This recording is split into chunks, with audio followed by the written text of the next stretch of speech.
Hello student, this is Rakesh sir, lecturer and motivational speaker. स्वागत करता हूं आपके अपने चैनल स्पेशल साइंस में। आज की क्लास में हम लोग टेस्ट ट्यूब बेबी अर्थात परख नली शिशु के बारे में पढ़ेंगे। टेस्ट ट्यूब बेबी का मतलब क्या होता है? टेस्ट ट्यूब बेबी का मतलब होता है कि फर्टिलाइजेशन जो होता है स्त्री और पुरुष के निषेचन के बाद फर्टिलाइजेशन जो होता है माता के गर्भ में होता है। अर्थात जब हमने स्पर्म और ओवा के बारे में पढ़ा था तो यहाँ पे स्पर्म और इधर ओवा एक दूसरे के साथ मीट करती हैं, मिल जाती हैं। वो फीमेल्स अर्थात माता के ये शरीर के अंदर होती है, यह क्रिया होती है। तो ये क्रिया फर्टिलाइजेशन कहलाती है और चूंकि ये पूरा प्रोसेस मां के गर्भ में होता है। लेकिन ध्यान रखिएगा, कुछ दंपतियों अर्थात हम दंपति को आपकी छोटी भाषा में समझने के लिए बता सकते हैं कि कुछ विवाहित जोड़ों में अर्थात जिसकी शादी हो जाती है उसमें कुछ कंडीशन के कारण बेबी का जन्म नहीं हो पाता, बच्चे का जन्म नहीं होता अर्थात उनके घर में कोई बेबी नहीं पलता। तो उस प्रोसेस को खत्म करने के लिए इस तकनीकी का प्रयोग किया गया। अर्थात सर ऐसे पुरुषों और स्त्रियों के लिए यह तकनीक है जिसमें कोई बेबी का जन्म नहीं हो पा रहा है। तो इस तकनीक का प्रयोग किया गया। इस तकनीक को हम लोग आज चुटकियों में समझेंगे बेहतर ढंग से। आप समझिए इस बात को। परख नली शिशु की खोज स्ट्रेप्टो एंड एडवर्ड्स ने, चाहे आगे पीछे कोई भी नाम लिख सकता है, कोई दिक्कत नहीं है, वैज्ञानिक तो वही है। एडवर्ड्स एंड स्ट्रेप्टो नामक वैज्ञानिक ने 25 जुलाई 1978 में ब्रिटेन में की। ध्यान से समझिएगा, कहां की? ब्रिटेन में की। एडवर्ड्स एंड स्ट्रेप्टो नामक वैज्ञानिक ने 25 जुलाई 1978 के रीजन पे। आप समझिए इस बात को।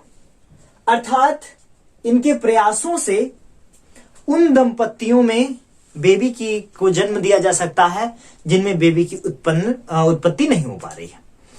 अब आपके सेंस में यह आएगा कि सर ऐसा क्यों होता है? मेल और फीमेल सब तो एक बराबर होते हैं, कुछ में बेबी का जन्म होता है, कुछ में क्यों नहीं होता है? अर्थात इस तकनीकी का प्रयोग क्यों किया जाता है? आप समझिए इस बात को। बहुत ज्यादा स्ट्रेस के कारण, बहुत ज्यादा अल्कोहल के सेवन के कारण, या फीमेल्स में अगर देखा जाए तो बहुत ज्यादा हैवी वर्क के कारण, या कोई डिजीज हो उसको खत्म करने के लिए बहुत हैवी मेडिसिन का सेवन हो, उसके कारण क्या होता है?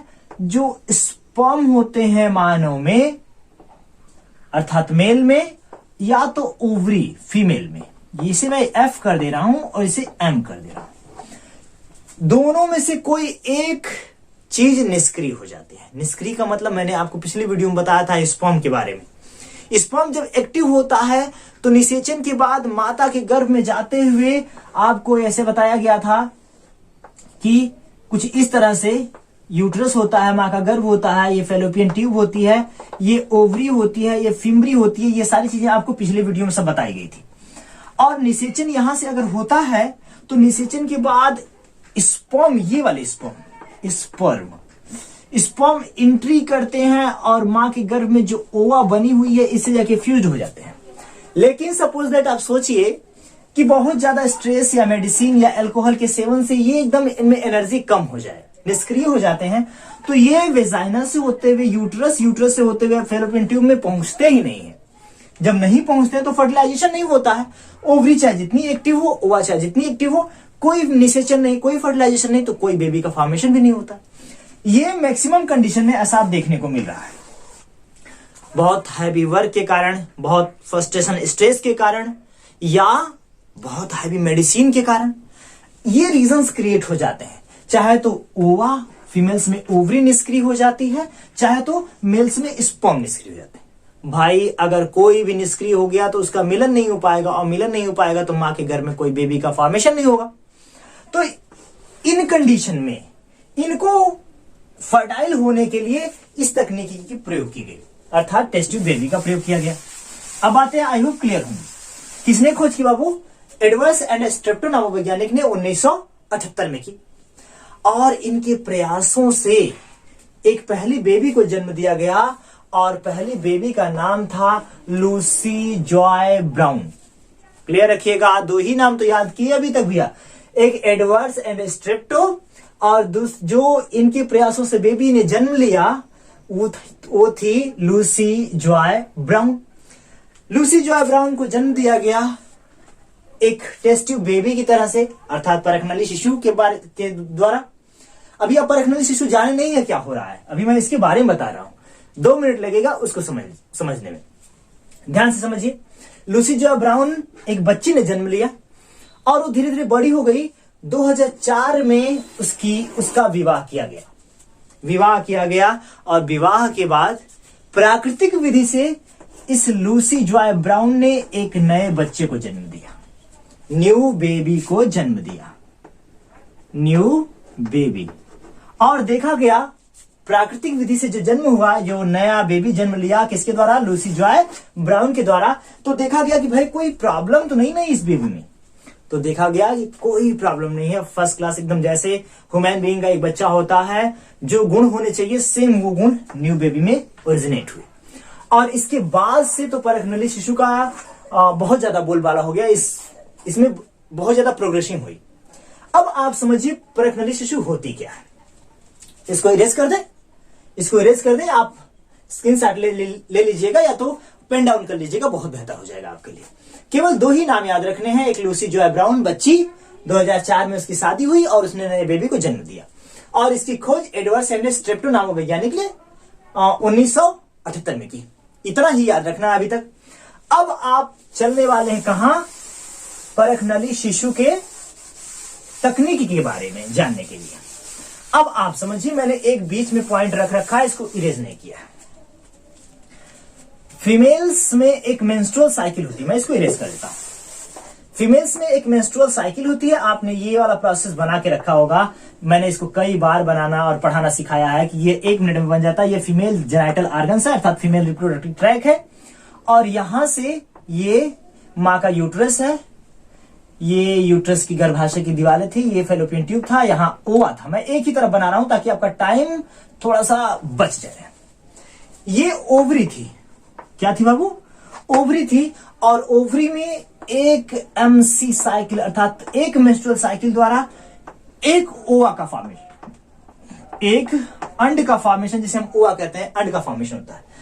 कि एक मेंस्ट्रुअल साइकिल में बाबू कितने ओवा का फॉर्मेशन, तो एक होता है सर। लेकिन जब हमको यह पता चल जाता है कि इस मां के गर्भ में कोई बेबी जन्म नहीं ले रहा है, तब हम इस तकनीकी का प्रयोग करते हैं। और उसकी तकनीक के पहले चरण में हम एक हार्मोन्स का सिक्रीशन मां के गर्भ में करते हैं या मां की बॉडी में करते हैं। बातें ध्यान रखिएगा, अब तकनीकी चल रही है। पहली तकनीकी में एक हार्मोन सिक्रीट किया जाता है जिसे हम कहते हैं FSH। अब आप कहेंगे ये कहां से आ गया सर, कौन सी बला आ गई FSH। मैंने पढ़ा रखा है पिछले वीडियो में, आप सर्च करके देख लीजिएगा। मानव में गर्भ का विकास, ये पॉइंट में मैंने इसके बारे में बताया। यहां भी सुन लीजिए, ये हमारी पिट्यूटरी ग्लैंड द्वारा, अर्थात हम कह सकते हैं मास्टर ग्रंथि द्वारा। मास्टर ग्रंथि कहां है, हमारे मस्तिष्क में पाई जाती है।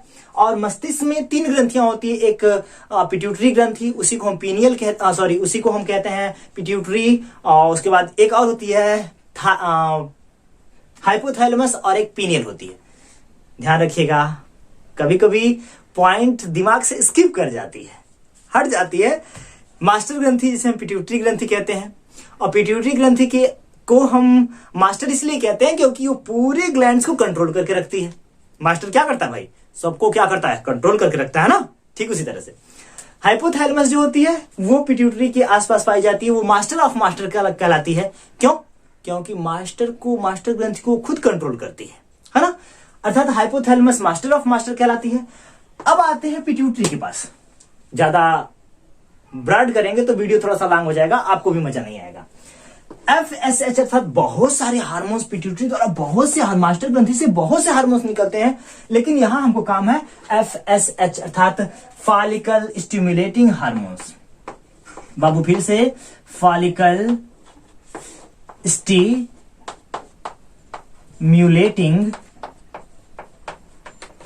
Stimulating hormones. आप लिख लीजिएगा, मैं शॉर्ट में इसको खत्म कर रहा हूं।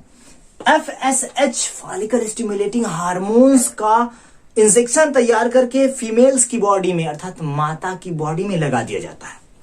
जब FSH हार्मोन्स फीमेल की बॉडी में इंजेक्ट किया जाता है तो जहां एक मेंस्ट्रुअल साइकिल में बाबू कितनी ओवरी बन रही थी, तो सर एक ओवा बन रही थी, एक अंड बन रहा था।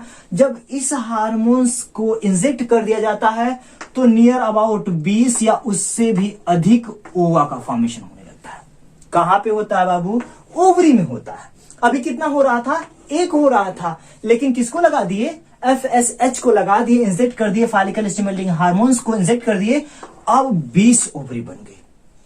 बात ध्यान से समझिए, एक ओवा से एक बेबी का फॉर्मेशन होता है, अर्थात एक वो ओवा जो फीमेल्स की बॉडी में है, इससे आके अगर स्पर्म मीट कर लेता है, मिल जाता है, तो मां के गर्भ में एक बेबी होता है। और यहां कितना बन गया बाबू? 20। तो क्या मां के गर्भ में 20 बेबी बनेंगे? नहीं नहीं, आप ध्यान समझिए। जब ओवरी में अर्थात यहां पे ढेर सारे ओवा अंड बन जाते हैं, किसको लगाया? फॉलिकल स्टिमुलेटिंग हार्मोन्स को लगाया, तो जेनाइटल ऑर्गन्स द्वारा कुछ इंस्ट्रूमेंट की सहायता से इसे खींच लिया जाता है, बाहर निकाल लिया जाता है, और बाहर एक ऐसे कल्चर मीडियम में रखा जाता है जहां पे वो जीवित रह सके। कौन जीवित रहे? अंड, अर्थात ओवा जीवित रह सके। कितने ओवा को निकाले? 20 ओवा को, और कल्चर मीडियम में रख दिए आके बाहर। ऐसे माध्यम में रखा गया जहां पे वो जीवित रह सके, यहां पे वो सभी न्यूट्रिएंट मिलाए गए जो मां के गर्भ में इसे मिलते हैं। और मैथुन के द्वारा मानव स्पर्म को इसके अंदर एंट्री कराया गया, अर्थात मैथुन के द्वारा मानव में जो करोड़ों की संख्या में स्पर्म निकलते हैं, रिलीज होते हैं, उसको इसके अंदर इंजेक्ट कराया गया। अब आप कहेंगे कि ये सर क्या चल रहा है इसके अंदर? ये तो जनन अंगों द्वारा प्रोसेस होके यहां पे फर्टिलाइजेशन हो ही रहा था, लेकिन नहीं भाई, ये कौन सी तकनीकी है? परखनली शिशु, और इसमें केवल उन दंपतियों के ऊपर प्रयोग किए जाते हैं या निसंतान सब दंपतियों के ऊपर यह तकनीकी का इस्तेमाल किया जाता है जिनमें बेबी का फॉर्मेशन नहीं होता, चाहे मेल स्पर्म के निष्क्रिय हो जाने कारण, चाहे फीमेल अंड के निष्क्रिय हो जाने कारण। जब निष्क्रिय हो जाती है तो मीट नहीं करती, मिलती नहीं है, चाहे ओवा निष्क्रिय हो जाए, चाहे स्पर्म निष्क्रिय हो जाए, तो मीट नहीं कर पाती हैं। क्यों? क्योंकि यहां से लेके यहां तक ट्रेवल करना होता है भाई। जो अब यहां ट्रेवल वाला सिस्टम खत्म हो गया है। हमने ओवा और स्पर्म को क्या किया? एक कल्चर मीडियम में रख दिया, अर्थात नजदीक होने से क्या हो गया कि समस्त ओवा और स्पर्म एक दूसरे के साथ फ्यूज करके जाइगोट बना दिए। क्या बनाए बाबू? जाइगोट। अब आप कहेंगे कंफर्म है जाइगोट ना? जब तक फीमेल और मेल जेनाइट ओवरीज और स्पर्म मिलते नहीं है, तब तक तो भाई ये ओवा है और ये स्पर्म है, और ये रहा, ये स्पर्म और ये ओवा है। लेकिन जब मिल जाते हैं दोनों एक साथ, उस प्रोसेस को हम कहते हैं जाइगोट, जब बेबी का फॉर्मेशन होने लगता है। अर्थात 20 के 20 जाइगोट आसपास हम कल्चर मीडियम में पाल रहे हैं, और 20 में से हम ये देखते हैं कि कौन सा जो जाइगोट है वो सबसे सक्रिय है, सबसे बेहतर। उसमें से 2 से 3 या 4 इस जाइगोट को उठाते हैं और फिर से जैसे निकाल लिए थे मां की गर्भाशय से, वैसे ही इनकी बॉडी में इंजेक्ट कर देते हैं। जब 3 से 4 जाइगोट को इंजेक्ट कर दिया जाता है, तो फिर से वही कंडीशन, मां के गर्भ में ही वह बेबी धीरे धीरे पलने लगता है। इसमें से 1 से 2 जो होते हैं निष्क्रिय हो जाते हैं, समाप्त हो जाते हैं। अब आप पूछेंगे सर ऐसा क्यों? क्योंकि हमने फर्टिलाइजेशन शरीर के बाहर किया था। जो सबसे बेहतर होता है वह सरवाइव करता है इसके अंदर, और बाकी धीरे धीरे जो जाइगोट होते हैं वह खत्म हो जाते हैं। जो सबसे एक्टिव होता है वह मां के गर्भ में अपना प्लेस प्रदान करता है, और धीरे धीरे मां के गर्भ में बेबी का फॉर्मेशन होने लगता है। अब आप कहेंगे कि सर ये तो पूरी तकनीकी वैसी हुई जैसे एक नॉर्मल तरीके से जनन के बाद एक बेबी का फॉर्मेशन होता है। भाई एक प्रोसेस खत्म, उसमें चेंज हो गया है। एक प्रोसेस ये है कि फॉलिकल स्टिमुलेटिंग हार्मोन्स का इंजेक्शन लगाया गया फीमेल्स माता की बॉडी में, और दूसरा एक और टॉपिक था, हमने फर्टिलाइजेशन शरीर के अंदर नहीं होने दिया। कहां कराया? कल्चर मीडियम में, टेस्ट ट्यूब के अंदर कराया।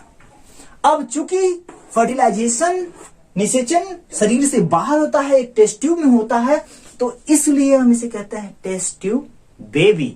आई होप कि ये पॉइंट आपको क्लियर हुई होंगी, पूरी तरह से सेटअप हुई होंगी दिमाग में।